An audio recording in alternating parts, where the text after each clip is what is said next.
కూడా కలుపుకుంటే 20,000 కోట్లు దాటుతుంది. అది సీతారాం ప్రాజెక్టు గురించి. దేవాదుల ప్రాజెక్టు ఎన్నో ఏళ్ల నుంచి పురోగతిలో ఉంది, ప్రోగ్రెస్ లో ఉంది. 10 ఏళ్ళు అధికారంలో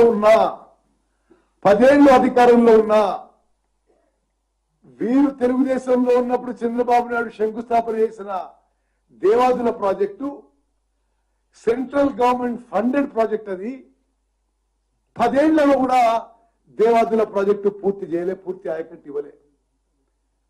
అక్కడ ప్రాణహిత చేవెళ్ల ప్రాజెక్టు అబాండన్ చేసి రాష్ట్రానికి నష్టం చేసింది. ఇక్కడ రాజీవ్ దుమ్ముగూడెం ఇందిరాసాగర్ ప్రాజెక్టులు అబాండన్ చేసి రాష్ట్రానికి మరి నష్టం చేసింది. దేవాదుల ప్రాజెక్టు మరి 10 ఏళ్ల పాటు అధికారంలో ఉండి విచ్చలవిడిగా అప్పులు తీసుకొచ్చి లక్షల కోట్ల అప్పులు తీసుకొచ్చి కూడా పూర్తి చేయలేదు. మరి ఈరోజు ఆయన పూర్తిగా ఫోకస్ చేసి మాట్లాడిన పాలమూరు జిల్లా గురించి మాట్లాడదాం. అప్పటికే పెండింగ్ లో ఉన్న, ఆయనే అన్నాడు, పెండింగ్ లో ఉన్న ప్రాజెక్టులు కల్వకుర్తి, నెట్టెంపాడు, భీమా, కోయిల్ సాగర్ ఎందుకు పూర్తి చేయలేదో కేసీఆర్ గారు సమాధానం చెప్పాలి మెమూన్ గారి ప్రజలకు అని చెప్పి అడుగుతున్నా. అదేవిధంగా ఎస్ఎల్బిసి ఎందుకు పూర్తి చేయలేదో మరి నల్గొండ ప్రజలు అడుగుతున్నారు. డిండి ప్రాజెక్ట్ ఎందుకు పూర్తి చేయలేదో నల్గొండ ప్రజలు అడుగుతారు. మీరు శంకుస్థాపన చేసి ఎక్కడెక్కడ నాగార్జున సాగర్ లో, మిర్యాలగూడలో, దేవరకొండలో, హుజూర్ నగర్ లో మీరు మరి పెద్ద ఎత్తున ఎలక్షన్స్ కి 2 ఏళ్ల ముందు శంకుస్థాపన చేసి 1.5 years లో పూర్తి చేస్తా అన్న లిఫ్ట్ ఇరిగేషన్ స్కీమ్స్ ఒక్కటన్నా పూర్తి చేసిండ్రా? ఒక్కటి కూడా పూర్తి చేయలేదు.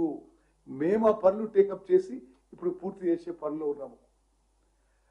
మరీ దారుణంగా పాలమూరు రంగారెడ్డి విషయంలో అబద్ధాలు చెప్పడం, ఇది ఒక 10 ఏళ్ల పాటు తెలంగాణ రాష్ట్రానికి ముఖ్యమంత్రి నుండి దిగిపోయిన వారికి తగదని చెప్పి మనం చేస్తున్నాం.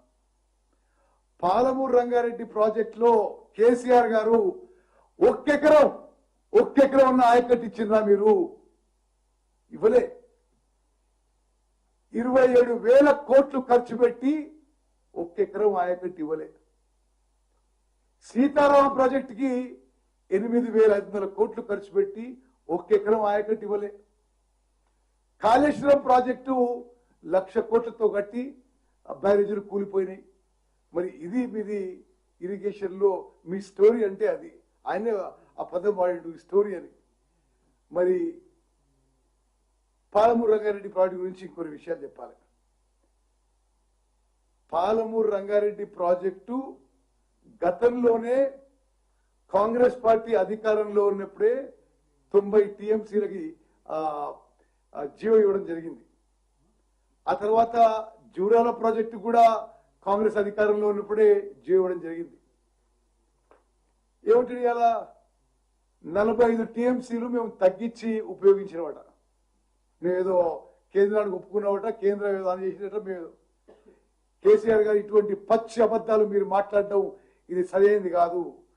మరి తెలివిలేని ఎవడో దత్తమ్మ ఎవడో తెలంగాణ ప్రజలు నిర్ణయించాలి. నేను రాసిన 2 లేఖలు కూడా మీడియాకి రిలీజ్ చేస్తున్నా.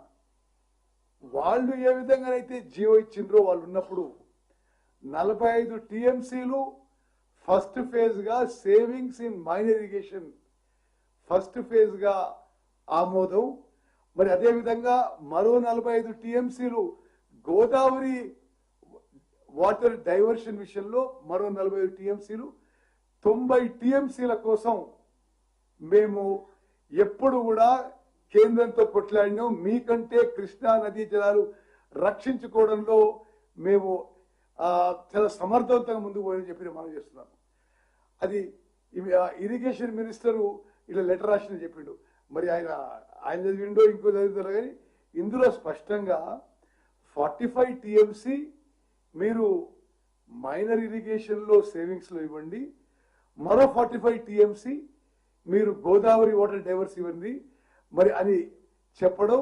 నేను రాసిన అన్ని లేఖల్లో కూడా వాళ్ళు ఇచ్చిన జీవో మేరకే ఏదైతే వాళ్ళు అధికారంలో ఉన్నప్పుడు ఆగస్టు 2022లో జియో ఇచ్చిండ్రో ఆ జియో మేరకే నేను లేఖలు రాయడం జరిగింది. ఈ విధంగా ఏదో ద్రోహం ఏదో అయిపోయింది అంటే ఇట్లా ఉట్టిగా అబద్ధాలు చెప్పి ఏదో ఉద్యమం చేయమంటే ఉద్యమం కాదు. కేసీఆర్ గారు ముందు క్షమాపణ చెప్పండి. తెలంగాణ రాష్ట్రాన్ని అప్పుల్లో ముంచింది మీరు, ఇరిగేషన్ సెక్టర్ ని ఇరిగేషన్ ప్రాజెక్ట్ ని సర్వనాశనం చేసింది మీరు. మీ అవినీతికి, మీ కక్కుర్తికి, మీ ఈ కమిషన్ల వ్యవహారానికి, మీ అవగాహన లోపానికి మరి తెలంగాణ రాష్ట్రం ఇరిగేషన్ శాఖలో చాలా నష్టపోయిందని చెప్పి నేను మనవి చేస్తున్నాను. మరి అదేవిధంగా కృష్ణా నదీ జలాల విషయంలో నేను ఇంకా వివరంగా రేపు ఫ్యాక్ట్స్, ఫిగర్స్, డేట్స్ తో సహా క్రాలజీతో రేపు చెప్తాను. అంటే ఈరోజు టైం తక్కువ ఉంది, మిమ్మల్ని కూడా ఎక్కువ ఇబ్బంది